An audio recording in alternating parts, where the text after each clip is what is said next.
Hey y'all. As promised in another video, I was gonna go over my seed heat mats and what grow lights I use. So you can get heat mats like anywhere. I think you can get a 2-pack at the big corporate store for like 2 for 28. I don't remember if they sell them singly or not. I ordered all mine off eBay. And if you're in the US, always click in your search thing. You can click US seller if you're wanting them to be here quicker. But I think if you don't need two, some of you just maybe you want to just do one tray, which usually can hold like 72 plants, depending on how many cells are in your trays. But I think you might be able to get just a single one for around 13. Now, mind you, when I ordered these was like way pre-pandemic, so I know prices have gone up on everything. But I use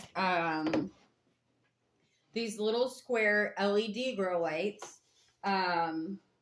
This one you can see has all the light flex, and I'll plug it in a minute.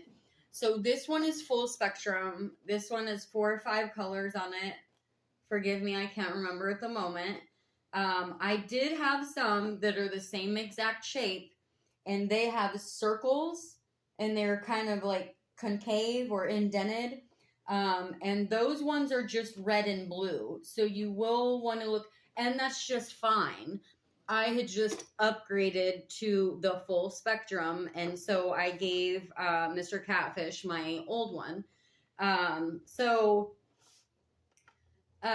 plug it in so you can see what it looks like. But with the LED lights, they're obviously run lower wattage, less electricity. It doesn't output all like some of the.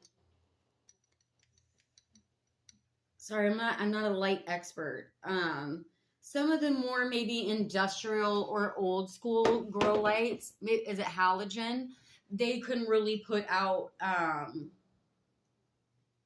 whatever they put out. Sorry, I'm not a scientist or a botanist or any of that. I'm just a light worker. They put out some kind of like toxic thing. But anywho, I'll go ahead and plug this in since I got my plug right here.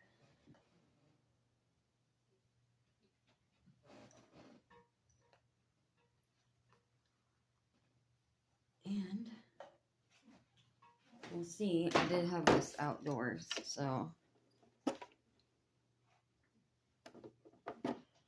I just unplugged this to clean it. It was dirty from last year.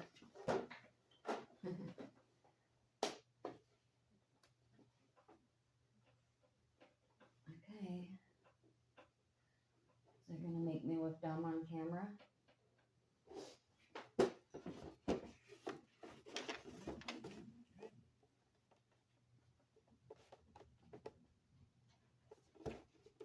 Oh, let me check my other plug.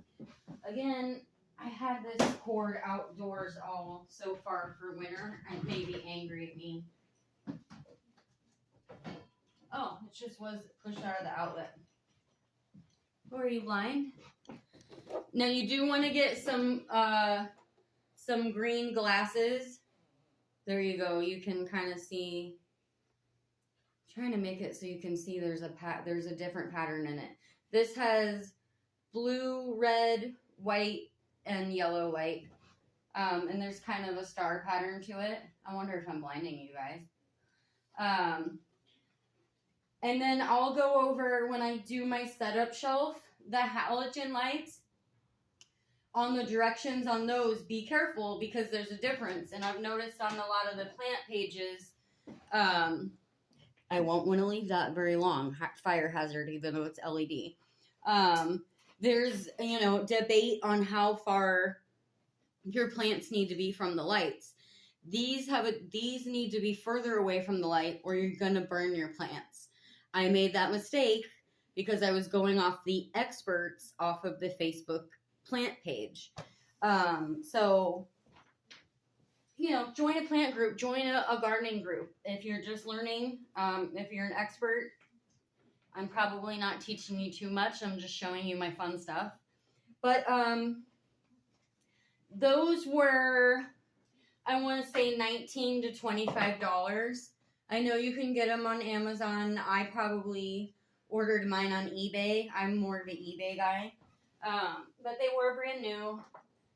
Again, I think these, to be honest, I can't remember if these were made in the USA or not. I try to get made in the USA if I can. And I try to buy stuff that's already here. Just because of the shipping, you know, shipping and stuff like that on eBay. I know that's where, I think Amazon, this stuff's already here. And then eBay, it could be coming from across the world. So if you're looking for a time thing, always click that US seller. Doesn't mean it wasn't made in China.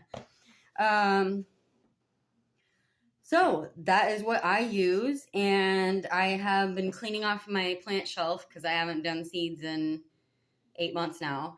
And I'll start getting that re-rigged up. I'm going to edit it a little this year and put 2.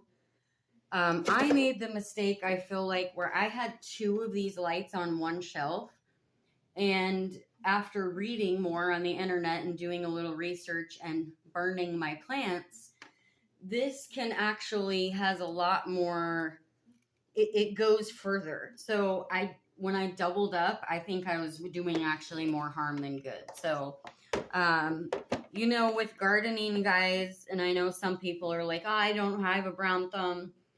Every plant expert has a secret graveyard out back just full of dead plants. It's all trial and error. I have like 3 or 4 plants that are like my arch nemesis. It's like, doesn't matter what I do, I always kill them.